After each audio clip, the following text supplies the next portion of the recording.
Usa ang mga pulis nga miyembro sa 2nd Davao Occidental Provincial Mobile Force Company ang nagbantay sa boundary sa Glan Sarangani Province ug Jose Abad Santos sa Davao Occidental. Sa pagtayog sa magnitude 7.8 nga linog, apil sila sa naapektuhan. Aminado sila nga gibati sab sila og kahadlok niadtong tungura kay unang higayon nga nasinati nila ang kusog kaayo nga pagtayog. Halos lahat naman na-shock tara pati kami. Pero at least,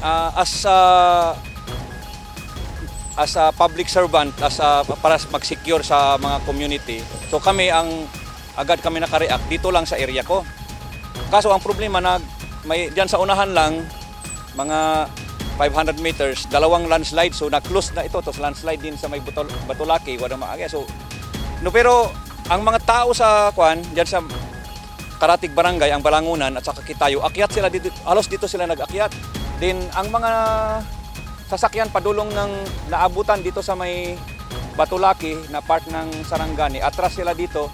So almost 3 days dito sila na-stranded. But ipakita sa mga pulis, sa mga tao sa lugar ang kalig-on, luyusan ng sinating kusog nga linog. Kay daghan kaayo ang nalisang ug naharangan pa sa landslide ang ilahang lugar ug dili sila makagawas. 15 ka adlaw na ang milabay human sa linog. Naglisod pa og bangon ang ubang residenteng apektado, hilabi na sa mga nagub-an og balay. Pag naot lang jud nako sir nga balik na sa normal ni amo ang pagpuyo kay lisod kaayo kay naay mga bata. Niadtong Domingo, gibisita ni Vice President Sara Duterte ang pipila ka mga barangay sa Jose Abad Santos ug nakighimamat sa mga tao nga apektado sa linog. Aduna sab kini assistance nga gihatag sa mga tao. Luyo sa kalisod nga nasinati human sa linog, nakahatag og kalipay ang Vice Presidente sa katawhan. Apil sa iyang gibisita ang Balot Island.